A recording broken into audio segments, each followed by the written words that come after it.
Attending this dinner is not about politics. For us, it's very much about family. You are far more than our partners. You are our brothers and sisters. In talking to Tufik, I remind him sometimes that I can't tell where IDC ends and the Armenian National Committee begins. Our work is very much the same. When IDC was founded, we were there. We were with IDC from the very beginning. And its founding was, in many ways, an American answer to a century of indifference. Our country, sadly, had not stood up for Christians and other religious minorities around the world for basically the last century. IDC was founded as an answer to that. It was, in some ways, a return to our roots as Americans. IDC spoke for forgotten Americans who cared deeply about the plight of fellow Christians around the world, but whose voices were not heard. And in speaking for those Americans, IDC gave voice to the voiceless around the planet. And that is really a special thing, a very, very powerful thing. And really, let's have a round of applause for Tufik, for Philippe, for Ninar, Peter, Stephen, the rest of the team. Remarkably hardworking bunch. You might think there's like a couple of dozen people on staff. There are not. There's about half a dozen people who work really, really hard and deserve your support. IDC, I guess, if I were to sum up what IDC is, and I've worked pretty closely with the team, I would say that IDC does the work of the Lord, but in the language of Washington. In legislation, the work of the Lord, but in the language of Washington. And that's the language of legislation, that's the language of policy, and very importantly, that's the language of appropriations. It's true. A lot of money's been appropriated, and Nick Mulvaney can attest to that. A lot of money's been appropriated by virtue of the work that's been done by the people in this room and those who work day in and day out on the IDC team. We've seen their work on the Hill. We've been part of it from day one. They worked very effectively in a bipartisan manner. The two stellar examples this year, as Tufik mentioned, were HR 73, and of course HR 390. I know Nathaniel's here representing Congressman Chris Smith. First of all, Congressman Chris Smith is a rock star of this movement. In many ways, he was a one-man IDC before there was IDC, but the cavalry came to his rescue and has really fought great battles in partnership with Congressman Smith. I also want to give credit to Congressman Wolf, retired Congressman Wolf, who also was in many ways a pioneer of this movement on the Hill. Where our work intersects as Armenians is on the issue of Turkey, and let me tell you, the IDC team has been in the trenches with us for many, many years.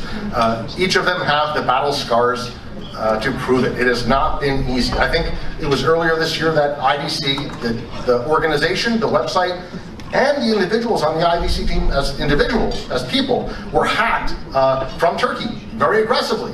And I think that's a testament to the type of work they do, that there are folks who are afraid of them, and people who want to take them down, and they will not be taken down. First, because the team won't let it happen, and second, because you won't let it happen. So, thank you. Please do stand up for IDC. They are standing up for you every single day. 3 examples, I think Tufik touched on some of them. One is the freedom of Pastor Brunson. A great example that pressure can work. We've been told over the years many times that pressure does not work, that you need to do quiet diplomacy, that you can't challenge a NATO ally like Turkey. Well, guess what? Pastor Brunson proves that you can apply pressure, and that pressure can deliver results. A second work in progress, we're not there yet, is the F-35 sale. The U.S. is in the process of selling F-35 fighter jets, some of the most advanced weapons in the American arsenal, to Turkey, which is increasingly an anti-American state. It's a very dangerous thing. We're also putting these weapons in the hand of a country that is also purchasing Russian S-400s, giving them both sides of that weapons equation in ways that could jeopardize our technology and even our troops. And finally, on the Armenian genocide. The Armenian genocide is in many ways a litmus test. It's a litmus test of U.S. resolve in its relationship with Turkey. Are we willing to really call Turkey out when Turkey deserves to be called out for the mass slaughter of Armenians, and Greeks, and Chaldeans, and Arameans, and Assyrians, and Syriacs, and Maronites during the First World War? Are we willing to call out Turkey? Are we just going to, kind of take it easy, or are we going to reject their gag rule on America? That's an important question. In a larger sense, though, our willingness to speak honestly about the Armenian genocide, the atrocities that were in many ways the precursor to what ISIS committed across the Middle East, our willingness to do that is also a test of American commitment to standing up for the rights of religious minorities. Because it's very, very difficult for our nation to say that we stand uncompromising in our stand against the persecution of Christians or the minorities around the world, except when we're told not to by another country.